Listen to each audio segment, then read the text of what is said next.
మీ business ను 100 రెట్లు పెంచుకోవాలనుకుంటున్నారా? అయితే వి మీడియా ఏజెన్సీ మీకు సరైన పరిష్కారం. మేము అందిస్తున్న ప్రత్యేక సేవలు.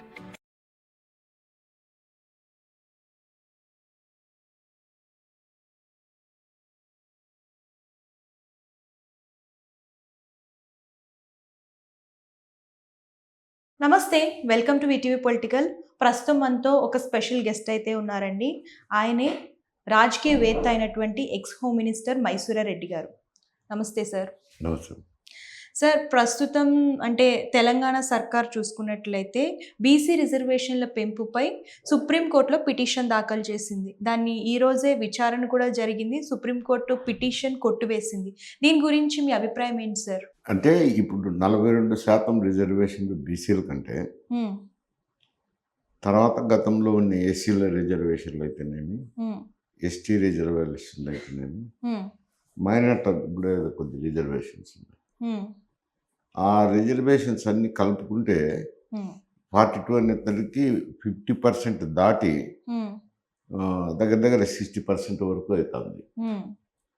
ఇంత మునిపే గతంలో సుప్రీంకోర్టు ఒక కేసులో రూలింగ్ ఇచ్చారు, రిజర్వేషన్స్ అన్ని 50% మించకూడదు అని, 50% లోపల ఉండాలని. ఈ సమస్య ఎందుకంటే గతంలో కూడా మైనారిటీల రిజర్వేషన్స్ విషయం వచ్చినప్పుడు వాళ్ళకు 6% కావాలని మేనిఫెస్టో రాసినాం. మళ్ళీ క్యాలిక్యులేట్ చేసినప్పుడు 52% పోతుందని దాన్ని 4% తగ్గించింది. వాడికి 50% అవుతుంది. అందుకని మరి వాళ్ళు మేనిఫెస్టో రాసుకున్నప్పుడు ఎట్లా రాసుకున్నారో ఏమైనా రాసుకున్నారో ఈ రిజర్వేషన్స్ అన్ని పంచాయతీలో లోకల్ బాడీలో 50% దాటుతాయి. ఎస్టీలు ఎస్సీలు రాజ్యాంగబద్ధంగా జరిగినట్టుగా అవి చేయాల్సింది తప్పదు. అదనంగా మైనారిటీలకు కూడా, అంటే అందులో పంచాయతీరాజ్లో కోటా ఉందో లేదో తెలియదు, కానీ మామూలుగా రిజర్వేషన్లు విద్యా సంస్థల్లో చేసినప్పుడు చేశారు. ఇప్పుడు ఈ బీసీల కోట 42% అనేసరికి 50% దాటిందని చెప్పి హైకోర్టు స్టే చేసినారు ఆ జీవోలు. దాని మీద సుప్రీంకోర్టుకు అప్పీల్ పోయినారు. ఎందుకంటే ఆల్రెడీ సుప్రీంకోర్టు జడ్జిమెంట్ సుప్రీంకోర్టు ఇచ్చిందే కాబట్టి ఎంటర్టైన్ చేసుకోకుండా మీరు హైకోర్టుకు పోయి పరిష్కారం చేసుకోకండి అని చెప్పారు. ఆల్రెడీ హైకోర్టు చెప్పినారు కదా 42% చెల్లదని, స్టే ఇచ్చినారు. మరి హైకోర్టుకు వచ్చి లార్జర్ బెంచ్కి పోవాల్సి ఉంటుంది. పోయినప్పుడు ఎట్లా వస్తుంది జడ్జిమెంట్ చూడాలి.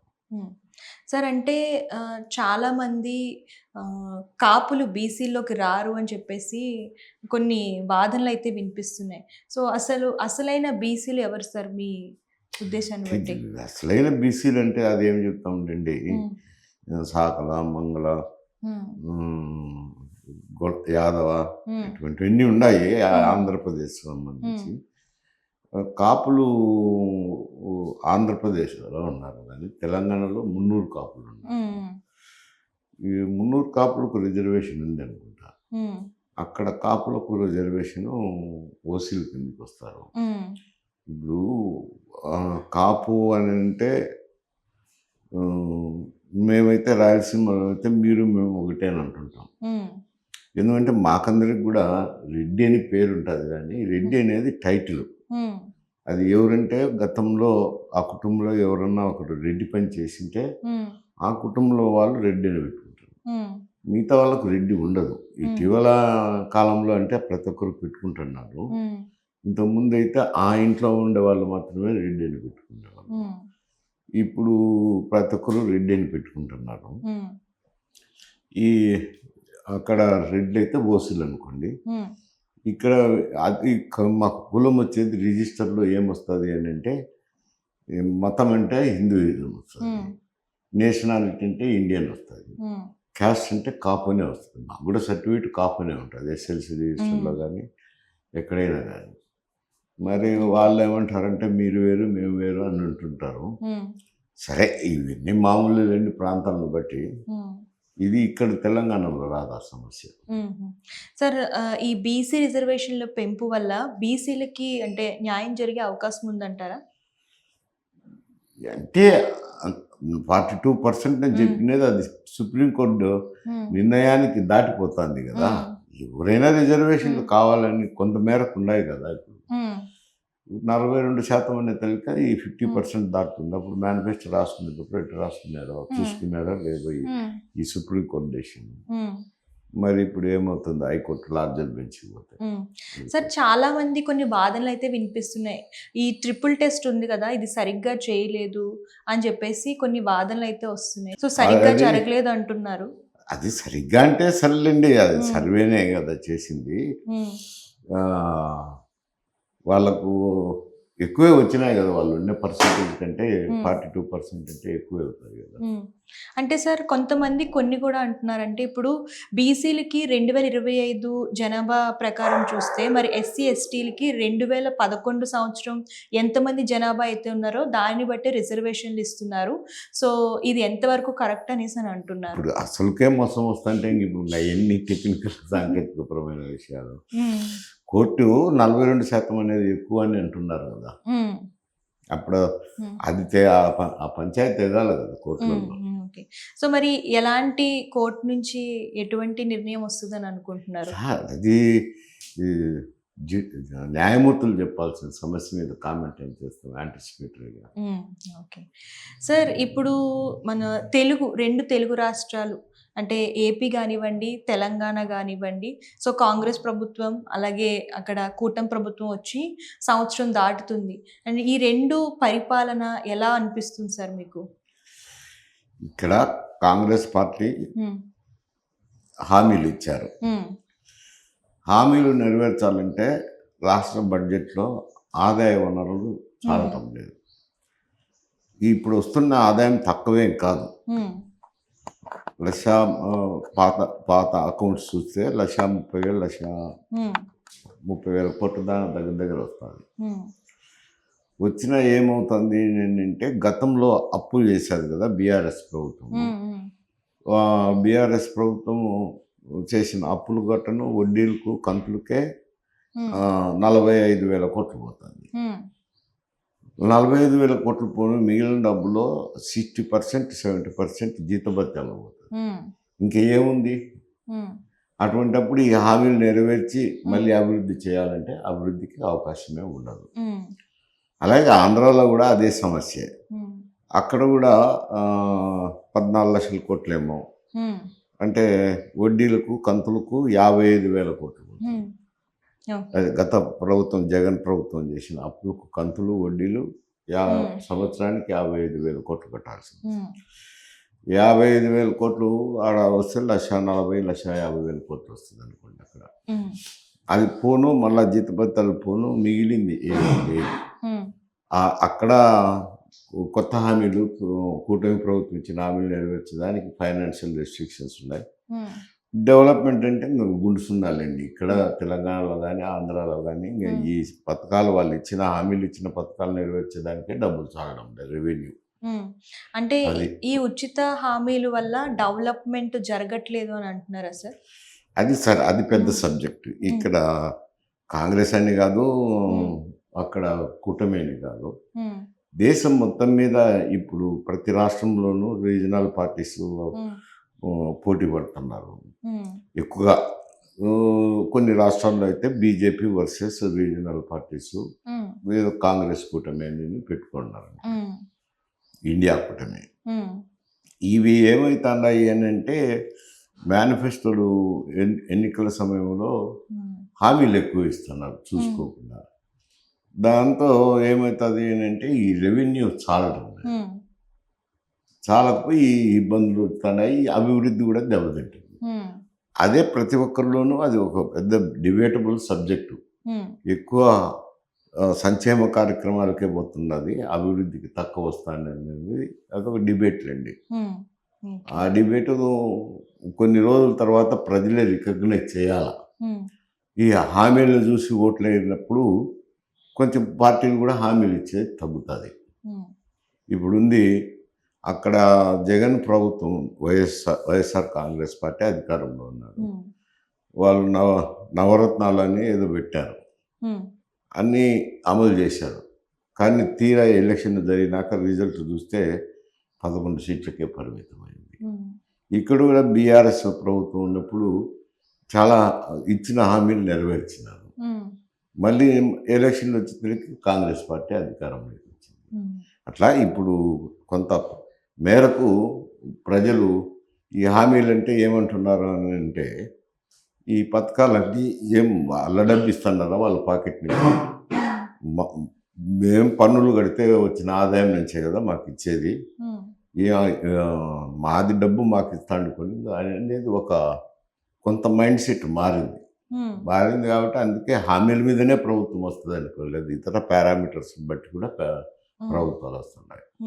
అంటే ఇప్పుడు ఉన్న కాంగ్రెస్ కానివ్వండి, అలాగే కూటమి ప్రభుత్వం కానివ్వండి, ఈ హామీలు అమలు చేస్తూ అలాగే డెవలప్మెంట్ చేసే అవకాశం ఉందంటారా? క్వశ్చనే లేదు డెవలప్మెంట్ అంటే, ఈ హామీలకే డబ్బులు లేదు. ఉమ్, ఇక్కడ కాంగ్రెస్ పార్టీ ఇచ్చిన హామీలకైతేనేమి, అక్కడ కూటమి ప్రభుత్వం ఇచ్చిన హామీలకైతేనేమి ఉమ్, అమలు చేసేదానికే బొటాబొట్టిగా డబ్బులు సాలటం లేదు. ఉమ్, మళ్ళీ అవి అమలు చేసి మళ్ళీ డెవలప్మెంట్ అంటే ఛాన్సే లేదు. ఓకే. సార్, ఇక్కడ బీఆర్ఎస్లో చూసుకున్నట్లయితే కవిత రాజీనామా చేసింది. కొత్త పార్టీ కూడా పెడుతున్నట్లు వార్తలు అయితే వస్తున్నాయి. ఒకవేళ కవిత పార్టీ పెడితే ఏ పార్టీకి నష్టం వాటిల్లుతుంది సార్? ఆబ్వియస్ కదండి, బీఆర్ఎస్కే నష్టం జరుగుతుంది. ఉమ్, ఓకే. ఆమె కొత్త పార్టీ పెట్టి రాజకీయంగా ఉమ్, ఓ, కొంచెం ఉమ్, ఎదుగుదల అయింది అంటే, ఎంత Hmm. అవుతుందో ఏం కథో ఎంత యాక్సెప్ట్ చేస్తారో ప్రజలు లేకపోతే కానీ తెలియదు కదా. అప్పుడు పెట్టి ప్రజల్లోకి ఓట్లకు పోయినప్పుడు కొంత ఓట్లు చీలినాయి అనుకోండి, ఉమ్, ఎన్ని ఓట్లు చీలినా అవి బీఆర్ఎస్ పార్టీకే నష్టం. అది ఉమ్. అటు ఆ, ఏపీలో చూసుకున్నట్లయితే షర్మిల వల్ల కాంగ్రెస్ పార్టీ పుంజుకుంటే వైసీపీకి ఏమైనా నష్టం వాటిల్లే అవకాశం ఉందా సార్? డెఫినెట్గా కొంచెం నష్టం ఉంటుంది. ఉమ్, ఎందుకంటే వైఎస్ఆర్సిపికి ఉమ్, ఓట్ బ్యాంకులు చూస్తే కొంచెం అనలైజ్ చేసి చూస్తే ఉమ్, మైనారిటీ ఓట్లు గంపగుత్తగా వేస్తున్నారు. ఉమ్, ఎస్సీలు కూడా బాగా మెజారిటీ ఎస్సీలు వైఎస్ఆర్సిపికే వేశారు, ఉమ్, కూటమికి వేయలే. ఉమ్, ఇవి ఆల్ ఇండియా మొత్తం చూసినప్పుడు ఈ ఎస్సీలు కానీ మైనారిటీస్ కానీ కాంగ్రెస్ వైపు మొగ్గు చూపుతున్నారు. ఉమ్, ఒక్క ఆంధ్రప్రదేశ్లోనే అనుకోండి, ఎందుకంటే కాంగ్రెస్ ఎదుగుదల లేదు కాబట్టి ఉమ్, అది వైఎస్ఆర్సీపీకే నిలబడిపోయినాయి. రేపు కాంగ్రెస్ పార్టీ వేళ్ళు ఎన్నుకుంటే ఈ ఓట్ బ్యాంక్ చీలాల్సిందే కదా. ఉమ్, ఈ ఓట్ బ్యాంక్ చీలినప్పుడు నష్టం జరిగేది ఉమ్. వైఎస్ఆర్సీపీకే నష్టం జరుగుతుంది. ఉమ్. సార్, అంటే కాంగ్రెస్ కొన్ని వాదనలు కూడా వినిపిస్తున్నాయి. కాంగ్రెస్ పార్టీ అంటే ఇప్పుడు డౌన్ అవ్వడానికి కారణం అంటే 2 రాష్ట్రాలు విడిపోవడం వల్లే కాంగ్రెస్ పార్టీ డౌన్ అయిందని చెప్పేసి చాలా మంది అయితే ఎప్పటి నుంచో అంటూ ఉంటున్నారు. సో మీ అభిప్రాయం ఏంటి సార్? సేమ్ అదే. ఉమ్, ఎందుకు అనంటే ఆంధ్ర ప్రజలైతేనేమి రాయలసీమ వారైతేనేమి ఉమ్, సపరేట్ ఆంధ్ర అయ్యేదాన్ని ఒప్పుకోలేదు. ఉమ్, ఇప్పుడు కూడా పార్లమెంట్ డిస్కషన్స్ అప్పుడు కూడా, పార్లమెంట్లో ఉన్నప్పుడు కూడా ఉమ్, ఈ ఆంధ్ర వాళ్ళు కానీ రాయలసీమ వాళ్ళు కానీ ఆంధ్రలో ఏమంటే సమైక్యం కావాలని కోరినారు. ఉమ్, రాయలసీమ వాదులు ఏమన్నారు అని అంటే, మమ్మల్ని ఆంధ్రాలో కలపద్దు, ఉమ్, ఇట్లా తెలంగాణలోనూ కలపండి, లేదంటే సపరేట్ రాయలసీమ అయినా ఇవ్వండి ఉమ్, అని కోరినారు వాళ్ళు. సరే, తుదకు ఆంధ్రలోను రాయలసీమను కలిపి సపరేట్ చేసినారు, ఉమ్, అది వేరే సమస్య. జనరల్గా అయితే అప్పుడు మొత్తం మీద చూసుకునే రాయలసీమ కానీ ఆంధ్ర ప్రాంతంలో సమైక్య ఆంధ్రప్రదేశ్కే అందరూ మొగ్గు చూపించినారు. ఉమ్, సపరేషన్కి ఎవరు ఒప్పుకోలే. కానీ ఆమె కాంగ్రెస్ పార్టీ అధిష్టానం నిర్ణయం తీసుకొని వారి అధిష్టానం నిర్ణయం మేరకే అది డివిజన్ చేసినారు. ఉమ్, డివిజన్ చేసిన దానివల్ల ఆంధ్రాలో కానీ రాయలసీమలో కానీ ఈ రాష్ట్ర విభజన కారణం కాంగ్రెస్ పార్టీ కదా అని ఉమ్, కాంగ్రెస్ పార్టీని ఆ ఎలక్షన్లో మొదటి ఎలక్షన్లో తృణీకరించినారు. ఉమ్, అది మళ్ళీ ఇప్పుడు తెప్పరిల్లుకోవాలంటే ఆ విభజనది సమస్యలు పోయినాయనుకోండి, అది ఇంకా ఏం చేయలేని పరిస్థితి. ఇప్పుడు మళ్ళీ పుంజుకోవాలని అంటే కొంత టైం పడుతుంది. సార్, జిఎస్టీని కేంద్ర ప్రభుత్వం తగ్గించింది కదా సార్, దాని మీద మీ అభిప్రాయం ఏంటి? అంటే ఎవరైనా ఇప్పటికే, ఎందుకంటే ప్రజల మీద ట్యాక్సుల భారం ఎక్కువగా ఉంది. ఈ సామాన్య ప్రజలకైనా, మధ్యతరగతి కుటుంబీకులకైనా ఈ ట్యాక్స్‌ల వల్ల రేట్లు పెరిగిపోతాయి గదా! పెరిగిపోయి నిత్యావసర వస్తువులు గానీ, ఇవన్నీ ఇబ్బందికర పరిస్థితి. అందువల్ల ప్రతి ఒక్కరు ట్యాక్స్‌లు తగ్గించాలనే కోరుకుంటారు. ఇప్పుడు కొన్ని వస్తువుల మీద ట్యాక్స్‌లు తగ్గించినారు. అంటి మీద గాదు, మొత్తం మీద గాదు. కొన్ని వస్తువుల మీద, కొన్ని దాంట్ల మీద తగ్గించినారు. దానివల్ల కొంత మధ్యతరగతి గానీ, చిన్న వర్గాలకు గానీ కొంత రేట్లు తగ్గుతాయి. రేట్లు తగ్గితే ఎవరైనా సంతోషించుతారు గదా! ఎవరైనా కోరుకునేది అదే గదా! అయితే మొత్తం అంతా చేసేయలేదు. కొంతమేర కొన్ని వస్తువులకే చేశారు. అంటే ముందు జీఎస్టీకి ఇప్పటికి మీరు చూసుకున్నట్లయితే సామాన్య ప్రజలకు ఉపయోగపడుతుంది అని అనుకుంటున్నారా? సామాన్య ప్రజలు కొన్ని వస్తువుల మీద వచ్చింది. కొంత 28% ఉన్న వాళ్ళను 18%కు తీసుకొచ్చినారు కాబట్టి వాళ్ళకు కొంత రెమెడీ ఉంటుంది. ఉపశమనం కలుగుతుంది. అంటే దీని ప్రభావం అంటే రాష్ట్రం అంటే తెలుగు రాష్ట్రాల మీద పడే అవకాశం ఉందంటారా? దీని ప్రభావం రాష్ట్రాల మీద పెద్దగా లేదు. కొంచెం ఆదాయం తగ్గచ్చు. వాళ్ళకు సెంట్రల్ షేర్ ఆఫ్ టాక్సెస్లో కొంత ఆదాయం ఇవ్వాలి కదా రాష్ట్రాలు. కొద్ది తగ్గచ్చు అంటే ఎక్కువ నష్టం లేదు, భారీ నష్టం. అంటే ఇప్పుడే రాష్ట్రాలు చూసుకున్నట్లయితే అప్పులు ఇవన్నీ కూడా ఎక్కువ ఉన్నాయి కదా సార్, ఈ జిఎస్టీ తగ్గించడం వల్ల? అవి రాష్ట్రాల అప్పులు అవి వాళ్ళు చేసినవి. ఓకే. ఈ అక్కడి నుంచి ట్యాక్స్లు వస్తాయి అనేది కాదు. అవి రెవెన్యూ ఎంత వస్తుందని చూసుకోకుండా చేసిన అప్పులు అంట. Okay sir. Sir, Polavaram project ఆంధ్రుల కళ అంటూ ఉంటారు కదా, ఈ ప్రాజెక్ట్ గురించి మీ అభిప్రాయం ఏంటి సార్? ఎప్పటికి పూర్తయ్యే అవకాశం ఉంది?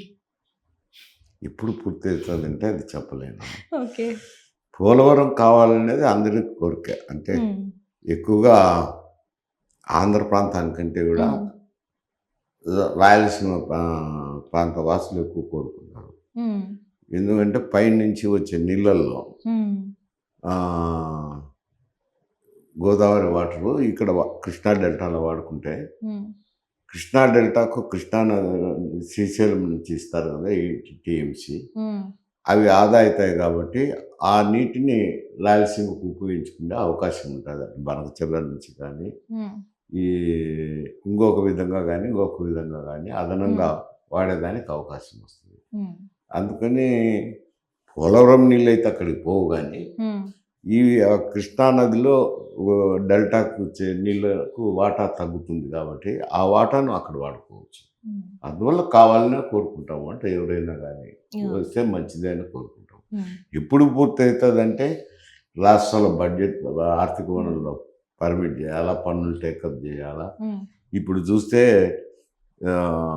కూటమి ప్రభుత్వమైనా, గతంలో జగన్ ప్రభుత్వమైనా కానీ ఆదాయం అంతా సంక్షేమ కార్యక్రమాలకే పెడుతున్నప్పుడు ఇరిగేషన్ ప్రాజెక్టులు ప్రాధాన్యత తగ్గిపోతుంది. డబ్బులు ఏమీ లేవు. మరి ఎంతవరకు పూర్తి చేస్తారని అంటే అందుకే నాకు తెలియదు ఎంతవరకు ఎప్పుడు చేస్తారో, అది వాళ్ళకు తెలియాల్సింది. Okay, thank you sir. So చూసారు కదా, ఈ వీడియో కనుక నచ్చితే లైక్ చేయండి, షేర్ చేయండి. మరిన్ని లేటెస్ట్ వీడియోస్ కోసం మన ఛానల్ సబ్స్క్రైబ్ చేయడం మర్చిపోకండి. ధన్యవాదాలు.